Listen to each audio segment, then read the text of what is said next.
Hello, welcome back to my channel. So in this second part of this two-parter series, we're painting this gorgeous artichoke. If you haven't watched part one, definitely stop this video, go back and check that out.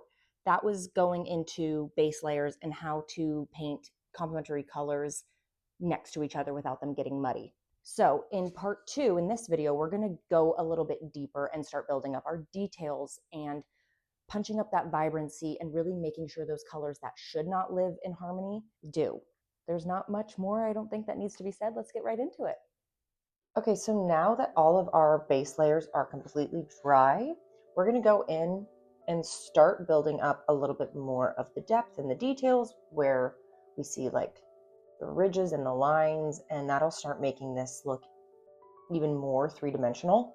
What I just wanted to note is, like, I don't know if it's picking up on camera very well, but I think one of my favorite colors really is this mountain blue that is at the bottom of most of our petals. I just feel like it's a really great reflection color. Obviously, there's a lot in like photos and things, you'll see there's like a light source that comes through, but there's also the light that reflects off of the surface the object is on. So it's like an underlighting. There's definitely a technical term for this. I don't know it. So I just wanted to make note of that. So looking at this, we'll go in with this petal again. The bottom is significantly lighter than this corner and this little edge. We just want to really keep this clear, not add too many layers to this. We want to keep it very light and bright and build up from there. So we're focusing the darkness on these edges. There's a little shadow over here. So I'm just going to zoom in on my photo. And I have a number 2 brush and a 0 on hand. And where's my 1? I think I have a 1 right now, and I'm not going to get up and get it. So that's a 0. So I'll just go between my 0 and my 2 for now. So I'm just going to go in and start adding in my colors. I'm probably going to start over here. So I want to punch up this purple quite a bit, get this pink a little bit more saturated. So I'm just going to focus right here.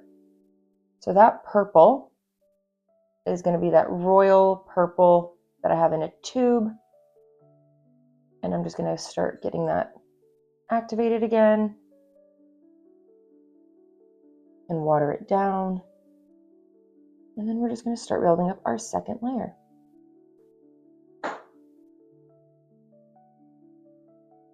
It looks like it goes to about right there.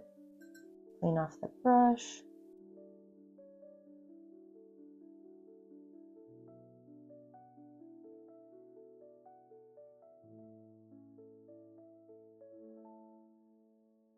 Clean off.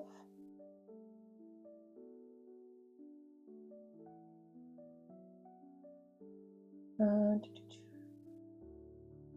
I'm going to take this purple and a little bit of that sage green color, and it makes a nice, kind of like a gray, purpley gray, because I can see that there's a little bit of that tone right here. I'm keeping my brush strokes really nice and light and feathery.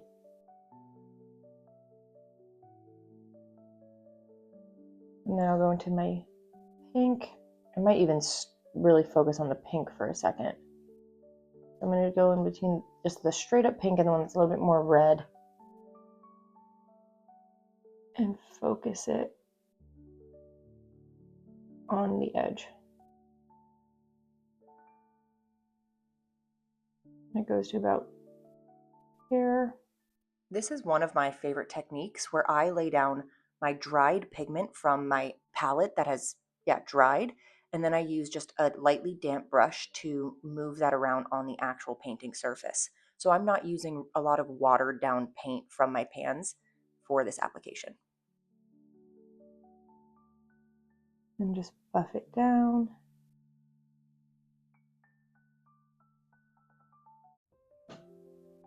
See, this is kind of where I think the opera will come in handy, because I want that to be just little bit. I just want it to be slightly more punched up. I'm adding that opera rose to the magenta, not going to straight up opera.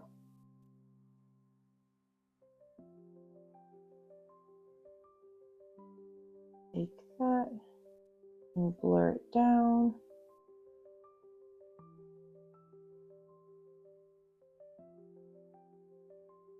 We don't want that edge where it connects the pink to the green to be perfectly crisp, so we can drag it in a little bit where we see it.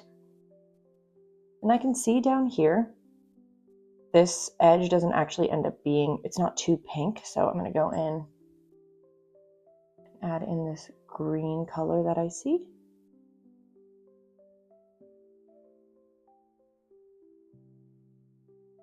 So right above where this pink is a little bit of brown, so I'm just kind of playing with like the negative space right there, because that tip of this petal is kind of charred almost, and there's a little bit of like a, yeah, like a burnt sienna kind of color that looks like is in between. I'm just building that up.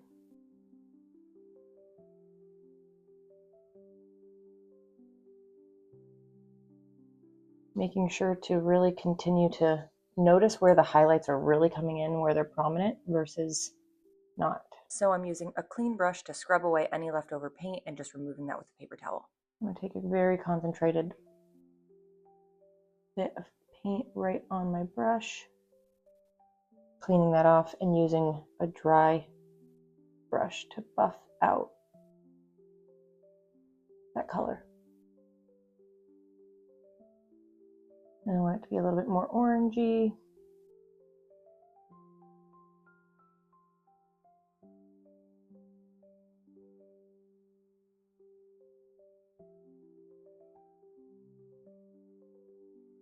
And that's the more purpley pink over on this side.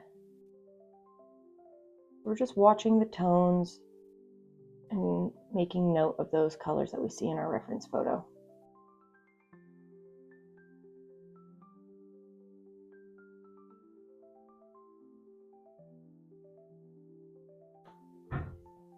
Okay.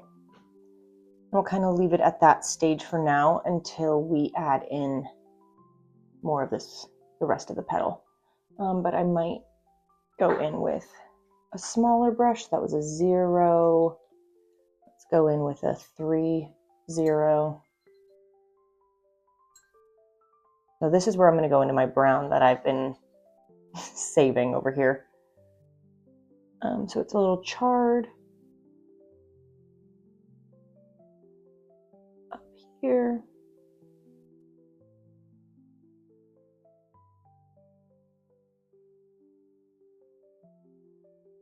Into like a very like gray, really. So I'm going to pick up some of my Payne's gray and put it in that pan. And then it goes from there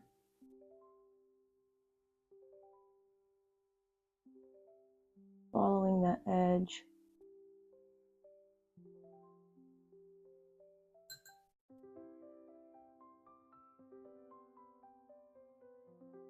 And then we'll just buff that out.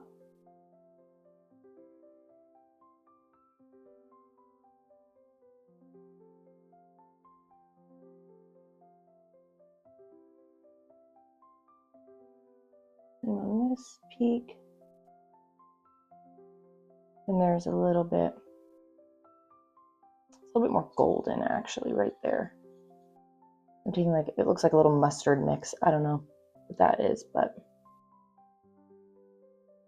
that goes around right here.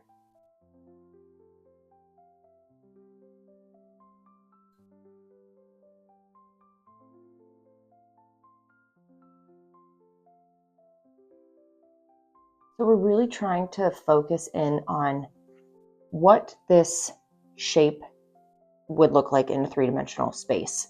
So it curves out, right? Like that. So where the light hits it on the petal is a lot lighter than the like different areas. So we're trying to keep that light here. And we're just really wanting to maintain, because I think we've kind of done a great job in our base layers to keep it light and bright. So we don't want to, obviously we want to add the depth and like different layers of dimension and things, And I notoriously had different like paintings and things where I've just taken it slightly too dark and you can't really take it back. So I'm really trying to be mindful with this one. Just taking my time. By looking at the reference photo, you can see that these petals in the artichoke are really textured and really line-y. So I'm really making sure to mimic that in my brush strokes. I'm really making sure I'm doing more like hatch lines rather than big washes of color, unless of course I'm doing a glaze or something. But when I'm doing texture, I'm really just mimicking what I'm seeing.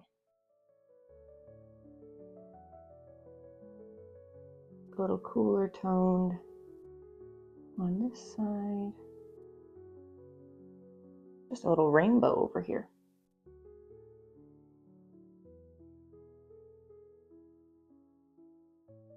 I'm going to use a little bit of ultramarine mixed with that, like a little bit of purple. To cool that down a little bit. We're just going in very, very small sections. So we can see on the reference photo that there's a very bright little Y color right here, or of not color right there. And then it stays bright and light over here. But the darkness starts right below that. So I'm going to take my darker color that I just mixed up and using a paintbrush to know the angle. Just going to start laying it in.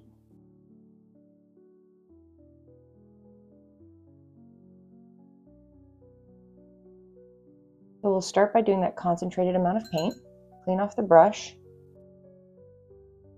and we're going to buff it down. I don't want that edge to be too harsh, so I might even just lightly take that.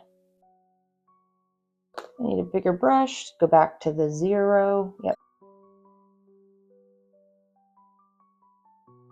And I'm just taking little strokes.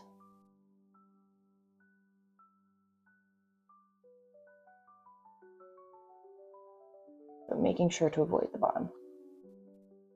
I absolutely love that this artichoke is so textury and so imperfect because it makes the painting process a lot more relaxed. You're not so worried about having everything be perfectly smooth. Like you want everything to blend together, but you have a lot more freedom when you're painting something this textured. Okay, I'm going to take that mountain blue and maybe I'll add mountain blue into that like lime color that I don't love. I want to just lay it over here and dab away. Leave a whisper of that color. Yeah.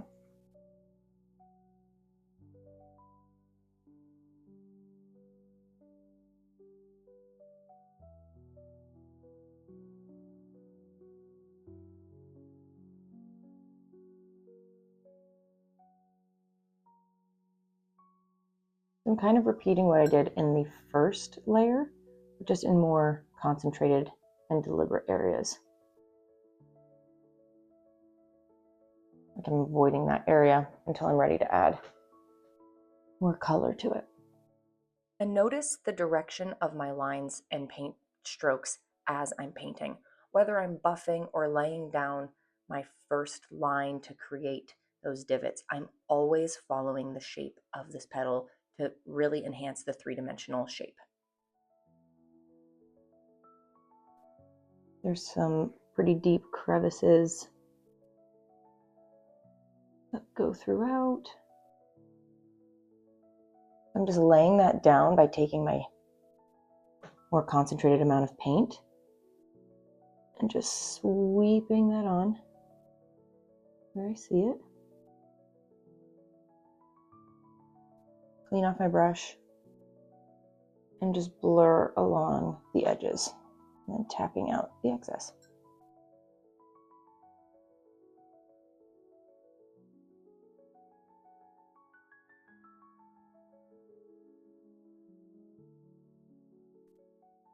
I think I just want to like darken that more in totality.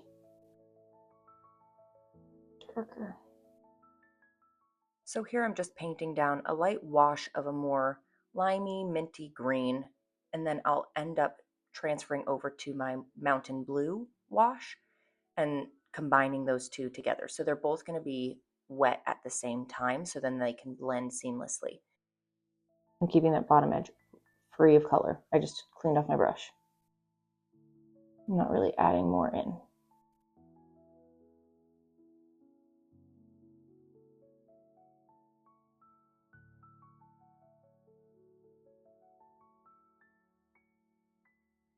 And then while it's a little damp, I can add in those little crevices.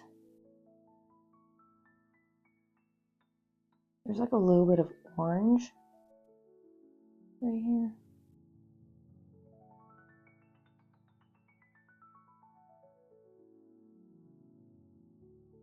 Not that much.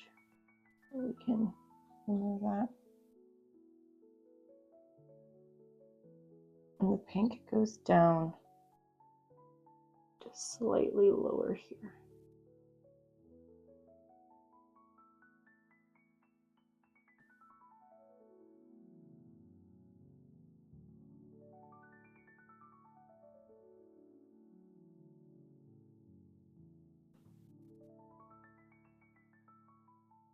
Yeah, so we're building it.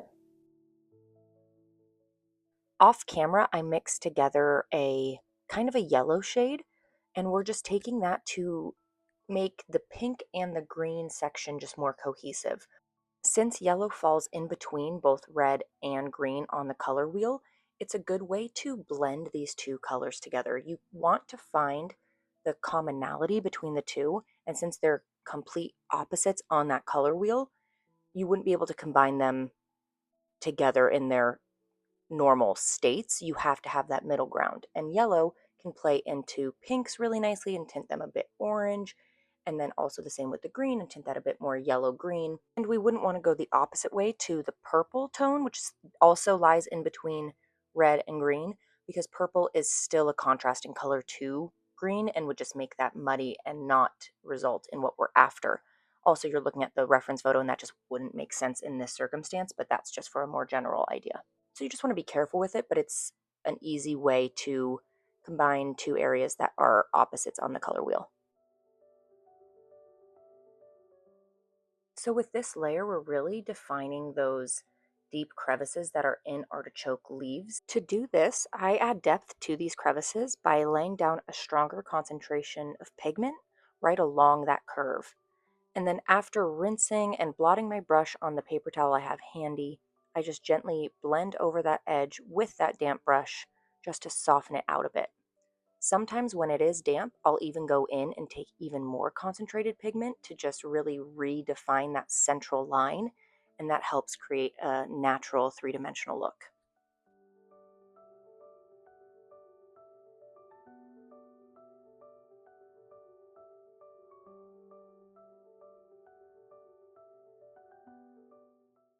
And this process is slow, it is tedious, but it's important to just make sure that you're getting those lines and where they lay accurate, and you don't want to rush it. I think the beauty of this painting is just taking your time.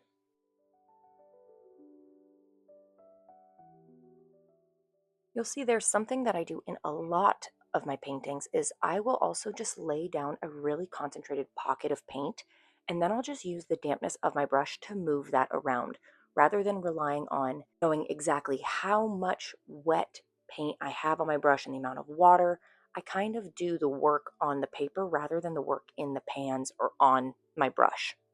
When I get to my more defining layers of painting, rather than just like the washes of color I do in my base layers, I like to treat my watercolors more similarly to that of maybe traditional acrylics, kind of oils. Obviously, the techniques are different since you work from dark to light most of the times in oils and acrylics, and opposite with watercolor. But I treat it in the same way as I'm working on the paper rather than letting, the water and everything bleed and blend together. That's just my style. You can do whatever you want. You can see there again, I'm placing that concentrated pigment and just more so relying on the dampness of my brush and whatever's residually left over to buff and move around into the curves.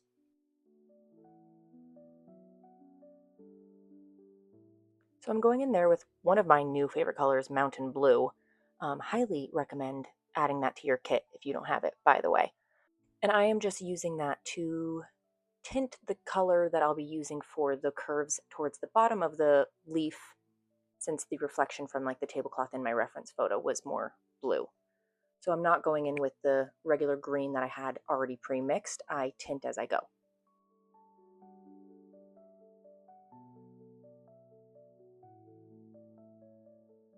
Just continuing to build up the depth in those curves, because as we know, watercolor dries a lot lighter than what we see when we first place it down. That's not always the case when you're doing something more concentrated with the pigment, but it still lightens regardless of how much you use.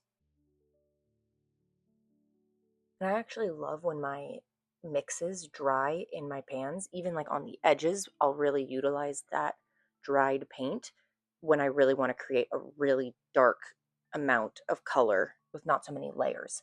I'll go into those drier areas that have, yeah, dried down into my pans rather than using a more watered down mix. We're getting pretty close to finishing this layer on this leaf itself. After this, we would go in and add some more of like the imperfections, potentially some depth to the crevices, depending on the final pieces. But you can see I'm kind of adding those little squiggles and divots that just naturally come from, produce being thrown around. That's where a painting really comes to life. I'll usually do 3, 4, maybe 5 layers on each of these leaves. And some of the layers, I'm saying that with quotations, are just like little tiny details. So not really a layer, just a detail layer, you could say. But the more you hone in and focus, the more you can see it creates a really three-dimensional piece rather than what we're looking at with the washes of color around them in those base layers. It just takes a couple of thoughtful brush strokes to really make something beautiful.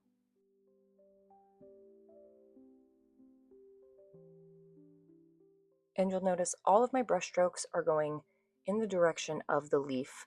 I say this in most of my tutorials. You really just want to paint in the shape that you see.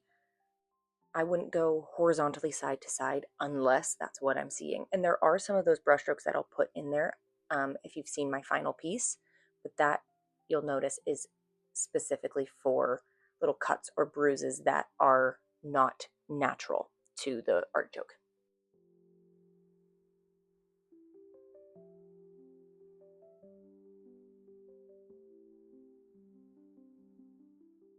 So you'll see I'm picking up the dry pigment in my pans, placing them down in the most defined area that I want them to be, clean off my brush, and take the dampness and just move it around to soften those edges.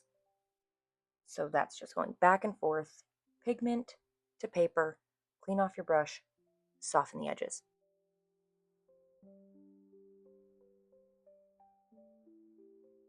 And keep in mind, my brush is never soaking wet. It is so rare that I use a soaking wet brush. The less damp, the less wet that your brush is, the more control that you have over what you're moving around. You obviously don't want it bone dry, but if it's soaking wet, you're going to really create a lot of puddles and that's going to disrupt your layers below. So you just want to be mindful of how much water is in your brush at all times. And now, because I'm happy with that second layer that we put down of the curves and those crevices, I'm now going in and adding in those little details and imperfections that are really going to make this piece feel more realistic. So I wait until I'm content with the layer that we did right before to move on to the next. I don't rush ahead and add, the really fine details when I feel like the base layers aren't ready for that.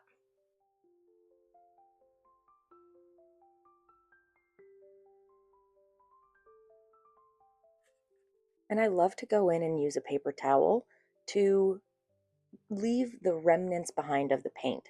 I always say it's like I'm leaving the ghost of my painting, and that just really helps create like it faded into the background, like details that have faded in and are just really built into the actual leaf that's there.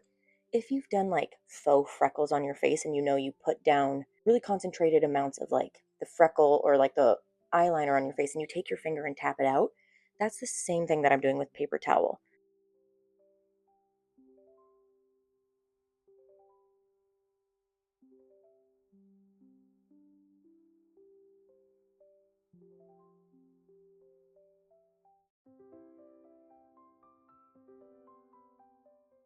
So then just using those same techniques, we can see that that's how we're going to build up every single one of our leaves going forward.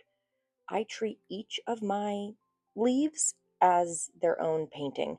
So I'm not really thinking about everything else that's going on around them, unless obviously, we get close and you still want everything to be cohesive. But when I'm working on the lines and working on the depth, I'm really focused in on what's in front of me. So here I'm just again taking concentrated amounts of paint, moving them around with a cleaner brush. I'll even go in and tap off excess with my paper towel, leave a little ghost of paint.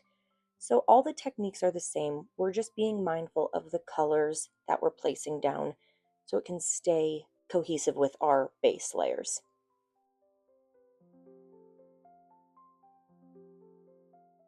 And I love to add the brown into my minty mixture. It really makes it a toned down, more natural color. So there's times where I really want there to be vibrancy and I'll use more of the pigment and the paint that's in the pan. But for the most part, with my greens, I'll add a decent amount of brown to really tone it out. Since brown has a lot of red in it, which is the opposite on the color wheel, it just neutralizes things, but adds a really nice amount of warmth and neutrality to things.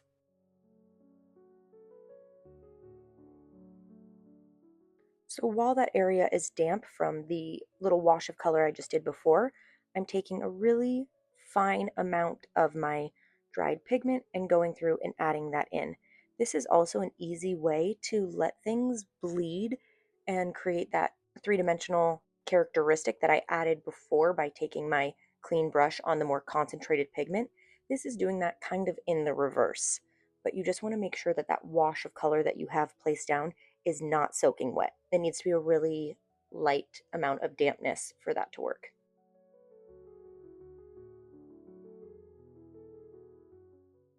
Taking a smaller brush, I'm just using the same techniques to create even finer lines. So some lines you really want to be thick and define.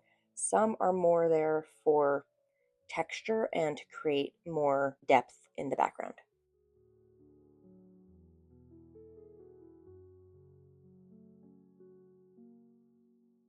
So some shadows are like a big block of color just covering over an area, but this one, since it's cast from the leaf below, it's a lot softer and more blurry.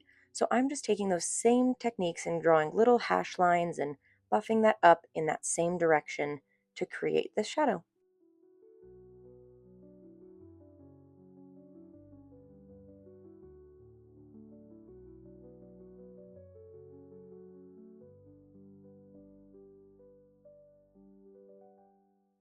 Now I'm starting to go in and add some more of those more creases and imperfection and bruises since I'm happy with that layer below. And again, it's just the same exact technique, the intense pigment followed by a clean, damp brush to blur it out. And then while it's damp, I'll redefine that line that might have gotten lost.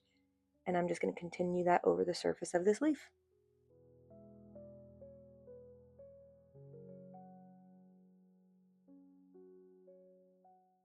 And I'm working on this layer on a completely dry surface. So there's no moisture underneath. These lines aren't going to bleed unless I want them to with my brush as the control. So you just want to make sure that you really let everything dry down before you continue on to your next step.